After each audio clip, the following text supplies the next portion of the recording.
Bienvenue dans ton Yann et Frank. Aujourd'hui, entrevue spéciale avec Lior Bibas. Il est cardiologue et intensiviste à l'hôpital Pierre-Boucher, Institut de cardiologie de Montréal, également professeur adjoint à l'Université de Montréal. On l'a en entrevue aujourd'hui. On va faire le tour de plusieurs sujets avec lui. Ça va être le fun.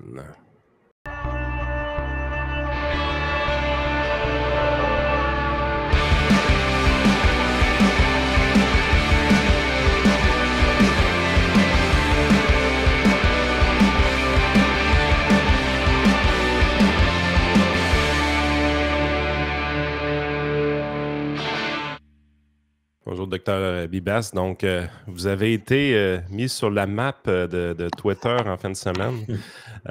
On sait qu'il y a eu des événements à Montréal, beaucoup de casses, évidemment.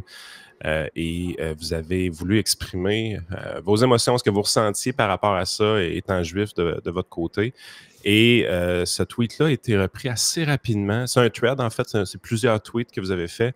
Et ça a été repris assez rapidement par Gad Saad qui l'a partagé et ça l'a donné un boost incroyable sur vos médias sociaux, évidemment. Plus de 1 million de vues présentement. Vous avez même fait quelques médias par rapport à ce tweet-là.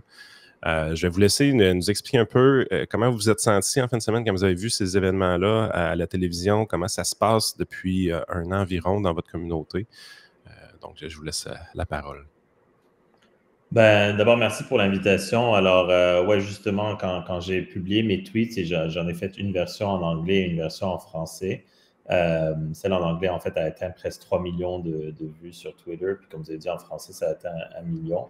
En fait, je voulais un petit peu agir comme un petit peu témoin de ce qui se passe de mon point de vue, parce que je voyais sur les réseaux sociaux un petit peu les vidéos qui étaient partagées, qui montraient quand même, qui en fait plongeait encore une fois Montréal dans l'embarras et qui montraient des scènes assez violentes, des émeutes, on a vu même une femme qui a fait un salut hitlérien à l'appel de la solution finale et à l'extermination des Juifs. Et pour moi, c'était important un petit peu de mettre dans le contexte le tout en tant que Juif québécois montréalais qui vit ici toute ma vie. Et pour moi, c'est important d'un petit peu de témoigner. Je ne m'attendais pas d'avoir autant.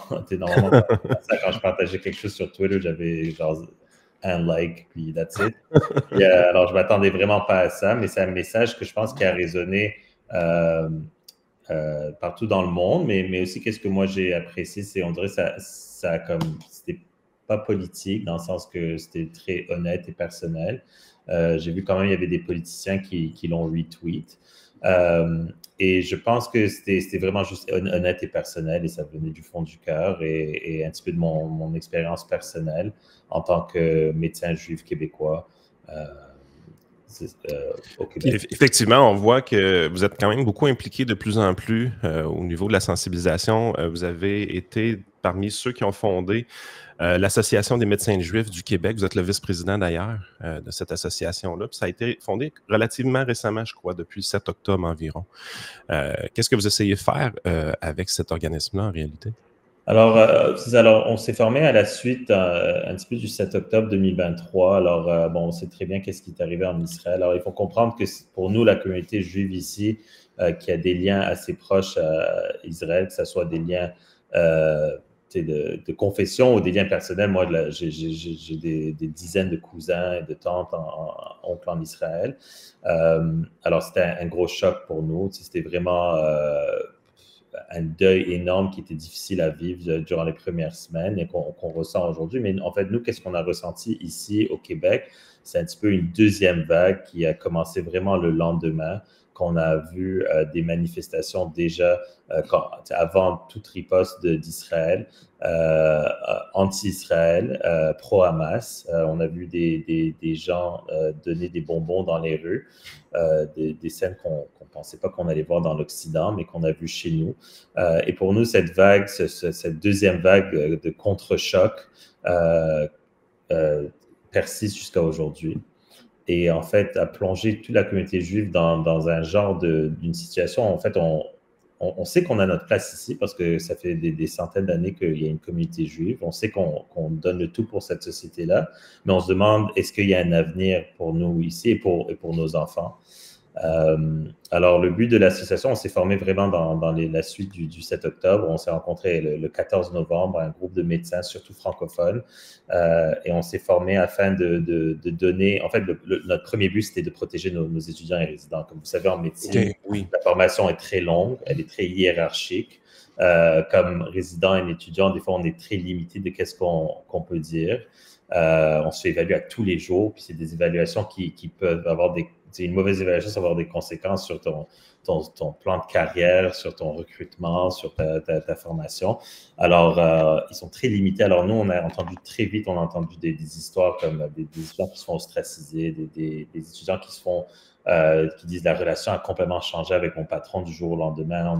Très tôt, on a entendu d'une résidente qui a dit qu'elle s'est fait mise de côté de son groupe d'études. OK.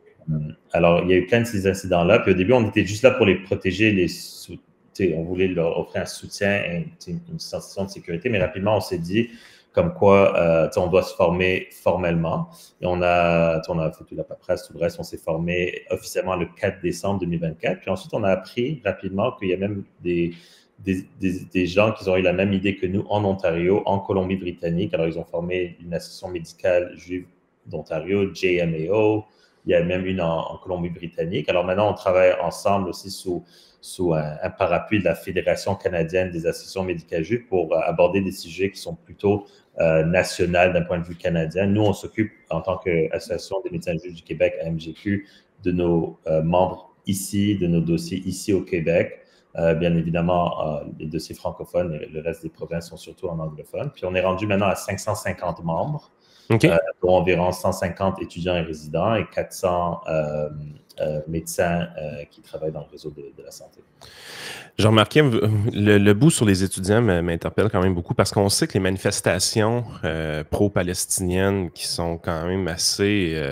on joue beaucoup sur la ligne entre le discours haineux et la liberté d'expression. On s'entend dans plusieurs… Je pense qu'on l'a dépassé, mais exact. on a croisé cette ligne-là, mais ouais, je comprends. Effectivement. Puis, ça part beaucoup des universités et Concordia semble être une université qui est très ciblée, où est-ce que beaucoup de choses se passent. Même dans votre série de tweets, vous dites que vous n'enverriez pas vos enfants à Concordia à l'université. Comment ça se passe sur les campus, justement, pour ces jeunes médecins-là de leur côté? Alors, tu sais, je peux parler pour Concordia d'un point de vue comme Montréalais, mais Concordia n'a pas de faculté de médecine. Alors, on n'est pas vraiment impliqué dans ces dossiers-là. Mais Concordia, moi, j'étais très jeune. Mais en 2001-2002, quand Benjamin Netanyahu est venu, puis il y a eu des émeutes à Concordia, depuis, on sait que ça dérape. Puis, moi, j'ai des amis qui sont allés à Concordia, puis c'est le genre d'école que tu vas pour tes cours, tu t'en vas, puis en tant que juif, tu sens que tu n'as pas ta place. Bon, c'est sûr qu'il y en a qui y vont parce que c'est comme une université locale. Ils ont jusqu'à date une renommée pour leur école de business. Je ne sais pas où ils vont s'en aller avec ça. Mais moi, même avant le 7 octobre, je me rappelle très bien, je disais à du monde, guys, moi, jamais j'enverrai mes enfants là-bas, même s'il me dit, je veux faire du business, je veux être à John Molson, je disais, jamais je le laisserai aller, qu'il aille à HEC ou qu'il aille ailleurs au Canada, aux États-Unis, puis je paierai de mes poches parce que, pour moi, c'est important. L'université, c'est des belles années, c'est des années où on veut s'épanouir, puis on veut apprendre, puis on veut vraiment sortir le plus possible pour devenir la personne qu'on veut l'être. Puis, moi, je pense que dans tout ça, c'est important. On s'est rendu qu'on vit dans une société qui nous dit à haute voix, sois fier de toutes tes identités, mais on dirait l'identité juive, dans certains milieux, il faut la cacher. Et puis moi, j'accepte pas ça. Alors, c'est pour ça, même avant le 7 octobre, j'aurais jamais laissé mes enfants à Concordia. Puis on voit maintenant, c'est de pire en pire. Puis moi, je pense que Concordia est rendu à un point de non-retour. Je vois pas comment ils vont changer ça. C'est sûr que McGill, c'est très décevant. McGill a quand même une bonne… avait des bons attachements avec la communauté juive. Alors, c'est intéressant parce qu'entre 1930 et 60, il y avait un quota de juifs. Il les trouvait surreprésentés. Alors, il limitait le nombre de juifs qui rentraient. Ah ouais. Et ça, c'est quand même… je pense que c'est dans les années 60 qu'ils ont arrêté ça. Puis après, ça a vraiment été un boom pour la communauté juive. Puis, juste pour te donner une idée, moi, j'ai fait mon parcours à l'Université de Montréal. Puis, je me rappelle quand je suis rentré en médecine à Montréal et pas à McGill, j'étais comme tellement déçu en moi-même parce que toute la communauté juive allait à McGill. Maintenant, je réalise comment c'était la meilleure chose qui puisse m'arriver. Mais juste pour te donner une idée, comme quoi, il y a plein de professeurs juifs là-bas. Il y a des gens de renommée qui ont monté, des gens qui donnent énormément d'argent pour bâtir l'université. Puis on voit ce qui est arrivé à McGill dans la dernière année. Je pense qu'ils s'ils ont le bon leadership, ils pourraient faire demi-tour, mais c'est très inquiétant. Alors maintenant, je me dis, bon, c'est sûr qu'il y a les universités francophones, mais c'est inquiétant dans une université dans une ville comme Montréal que maintenant, on va avoir deux des plus grosses universités qui sont peut-être pas leur place pour des Juifs qui veulent être simplement eux-mêmes.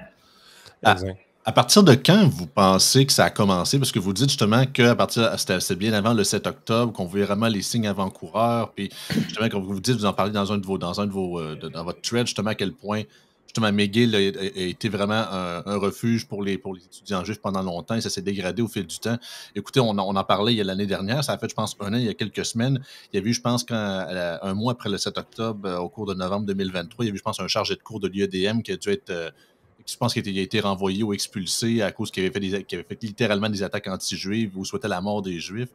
Donc, comment voyez-vous? Est-ce que pensez-vous que c'est très niché, comme vous dites, à Concordia ou certaines universités, ou c'est plus large que vous pensez?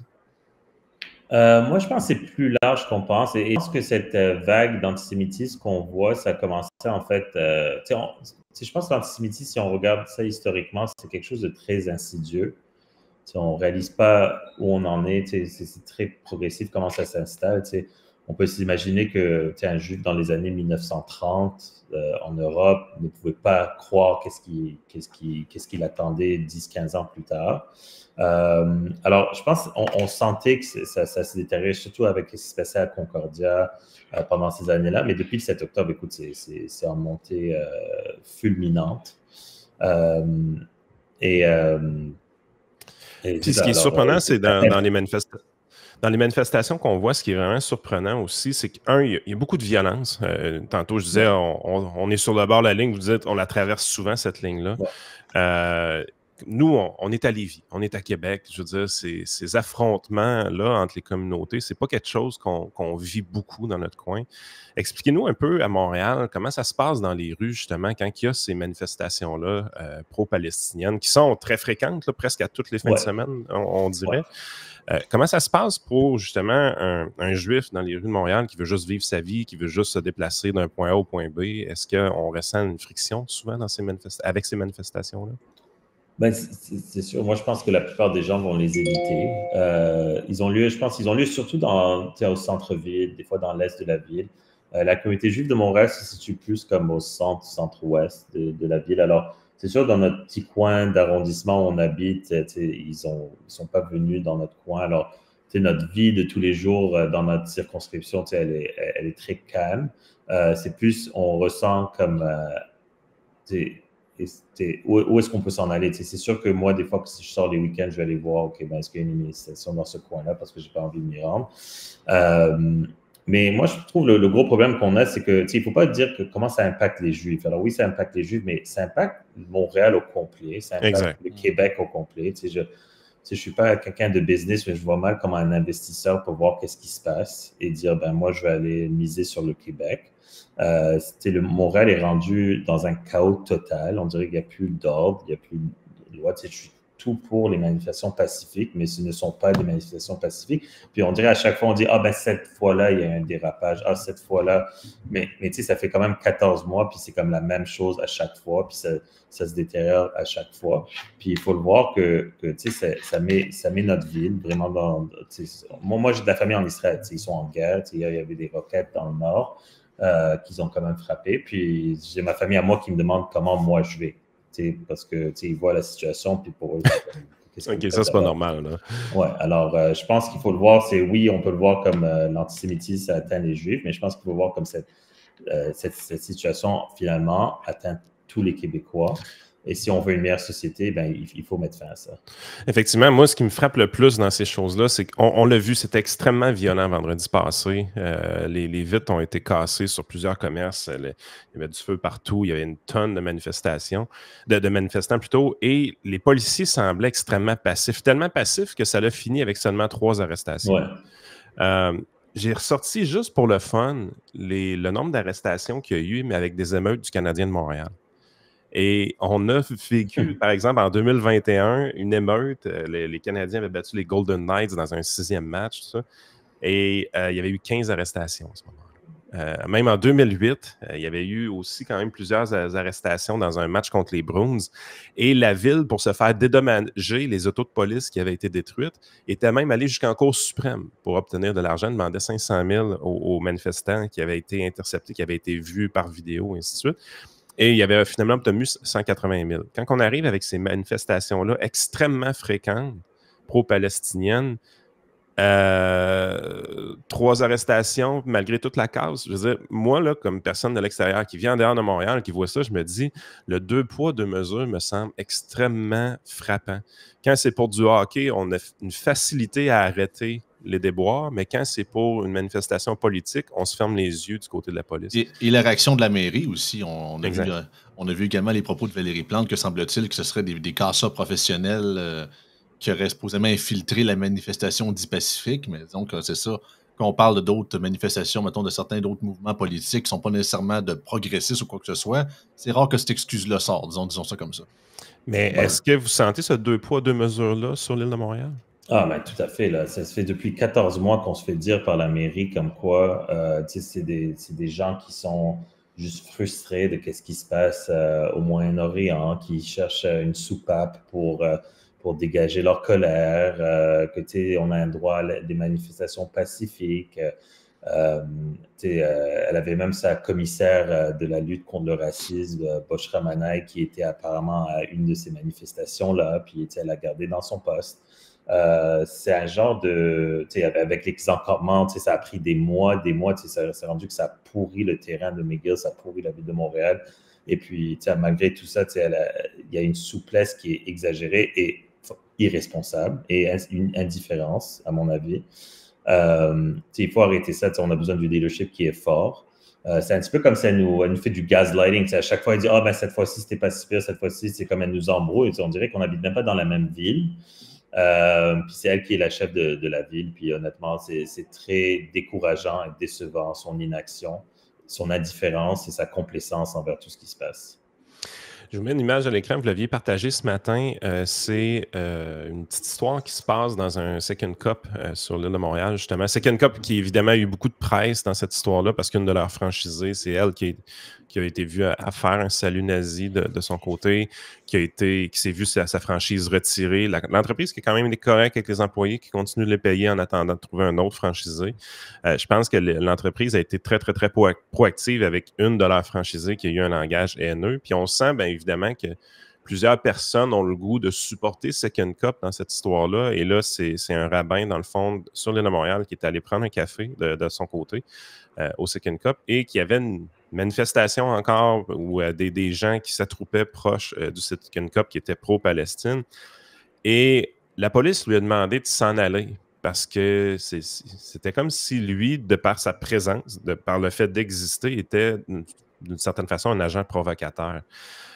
On a vu une histoire sensiblement pareille avec Ezra Levant du côté de Toronto. Qu'est-ce qui se passe avec la police pour agir de cette façon-là? Je veux dire, est-ce qu'ils comprennent que les gens qui sont en tort dans cette histoire-là, c'est ces manifestants-là et non pas les gens qui ont le délit de simplement exister? Ou est-ce que je me demande toujours, est-ce que les ordres viennent d'en haut ou ben non, ils ne se rendent pas compte de ce qu'ils font de leur côté? Ben, moi je veux pas me mettre compte, c'est comme des policiers, parce que regardez, depuis 7 octobre, nous, on a des événements dans notre communauté. Par exemple, c'était notre nouvel an juif en octobre. Moi, je suis allé à la synagogue avec mes enfants, puis la police était là, on avait la sécurité, puis ils étaient très corrects, puis on les a remerciés. Le 5 novembre, on a fait un événement, notre association, avec la synagogue Shar HaShamayim, qui est en fait la synagogue que je pense le grand-père de Léonard Cohen a fondée. Puis il y avait des manifestants là-bas parce que bien sûr, on n'a même pas le droit de se recueillir dans notre propre milieu sans qu'ils nous appellent des monstres et des amoureux de génocide. Puis, ils nous ont quand même escortés pour sortir, puis c'était très bien. Alors, je pense que les policiers,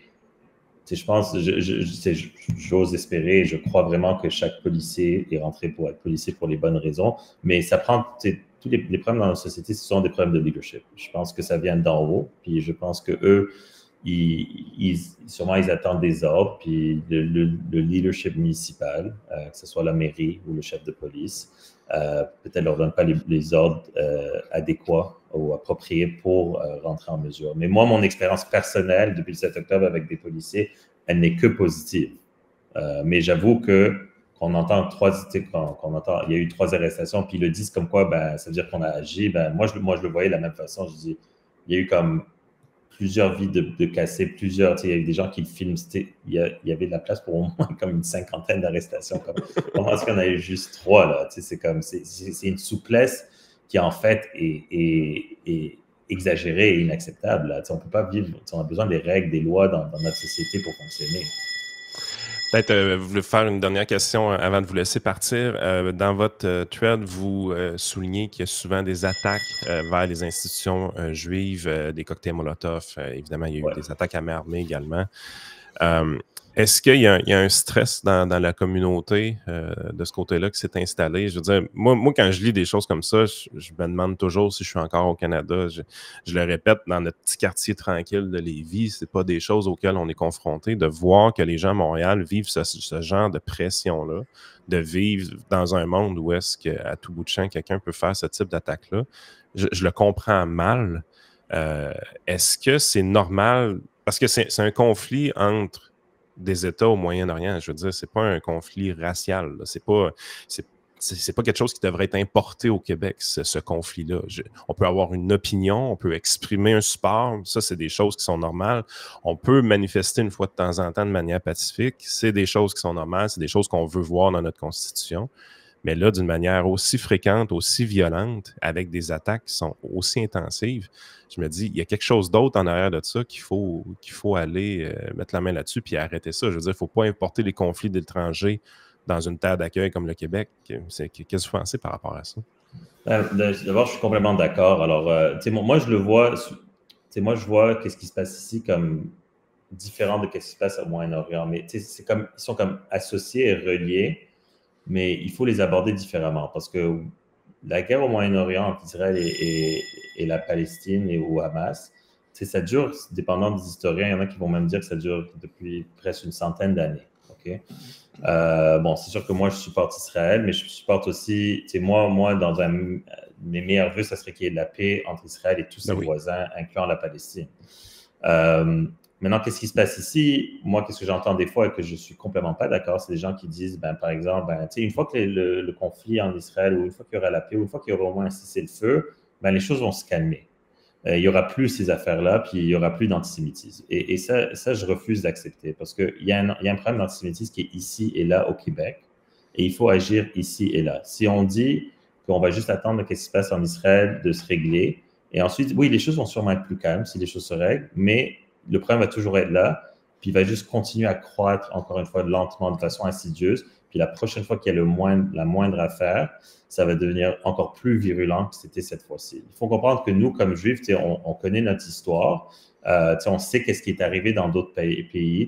C'est sûr que tout le monde connaît l'histoire de l'Europe avec la Deuxième Guerre mondiale. Moi, mon histoire, c'est que mes parents, ils sont d'origine marocaine. Ils ont grandi au Maroc, ils sont nés au Maroc. Les Juifs étaient au Maroc depuis 2000, depuis les années 2000, puis ensuite, ils vivaient dépendamment des airs, ils vivaient quand même bien, mais qu'est-ce qu'ils ont vu après l'établissement d'Israël? C'est qu'il y avait une montée d'antisémitisme. C'était pas dangereux au point, il y a certains pays comme l'Irak, le Liban, même l'Iran, il y a des pays où comme les Juifs ne pouvaient plus rester. Le Yémen, c'était un danger existentiel de rester comme un jour de plus, alors les gens y partaient. Le Maroc, c'était pas comme ça. Le Maroc, c'est devenu tellement inconfortable, c'était devenu tellement malaisant d'être juif dans la société que les gens sont juste partis. Et en 15 ans, ils sont partis d'une population de 300 000 et maintenant il reste 1500 personnes. Puis moi, j'ai comme des amis qui ont leur grand-mère là-bas. Puis j'ai des amis qui ont leur grand-mère là-bas et puis ils vont mourir là-bas, c'est juste qu'ils ne veulent pas quitter. Alors, nous, on connaît notre histoire. Alors, nous, quand on voit ça, c'est sûr qu'on se demande des questions, puis on dit, là, est-ce que c'est la même chose qui est arrivée ailleurs? Moi, je ne pense pas, on ne va pas avoir une situation comme l'Europe dans les années 1940 ici. Ça c'est sûr que non, parce que des fois, ils disent, c'est l'Holocauste en vient. Non, ça j'y crois pas. Mais est-ce qu'on va retourner dans une situation où, comme moi, comme juif, je ne suis pas capable d'élever des enfants juifs, ou j'ai peur s'ils sortent la nuit, ou j'ai peur s'ils aillent à leur cours d'université. Si c'est comme ça, on n'a pas notre place. Mais je ne veux pas dire que c'est ça mon message. Mon message, c'est que moi, en fait, on a notre place ici. Je pense qu'on fait partie du tissu québécois. Notre société a contribué énormément. C'est juste mon association, on a 550 médecins juifs. Je pense qu'on a besoin de vous. On soigne quoi, des millions de Québécois par année, peut-être, si on fait le compte des patients de chacun. Alors, on a notre place ici, mais il faut de l'action. Il faut que les choses changent. Puis il faut d'abord une prise de conscience. Une prise de conscience qu'il y a un problème ici, afin qu'on puisse travailler sur des solutions qui sont ici et là. Parce que moi, personnellement, je ne pense pas que j'ai un impact sur la guerre au Moyen-Orient. Non. Mais je pense qu'on peut avoir un impact sur la situation ici au Québec. Non, tout à fait. Non, puis j'adore votre message de ce côté-là. Puis je pense que c'est des choses justement qu'on doit parler plus. C'est quelque chose qui est important. La beauté de Montréal, c'est que c'est une ville métropolitaine, c'est une ville qui a plusieurs communautés, qui a plusieurs diasporas à l'intérieur. Et le clientélisme qui est fait historiquement par les politiciens sur chacune des diasporas, à un moment donné, il faut que ça cesse. Il faut que les gens... On n'arrête pas de nous parler de vivre ensemble, mais les politiciens adaptent leur discours à chaque diaspora selon le nombre de personnes qu'il y a dans cette diaspora-là. Puis là, à un moment donné, je veux dire, ça pue l'électoralisme, ça pue le clientélisme et ça fait en sorte qu'il y a un manque de cohérence et de cohésion au sein de la société. Donc, il faut travailler à améliorer tout ça. Écoutez, M. Bibache, Dr. Bibache, je suis vraiment content de vous avoir eu en entrevue. Vous êtes très intéressant. Je vais vous souhaiter une belle journée puis merci d'avoir accepté l'invitation. Belle journée puis merci encore pour l'invitation.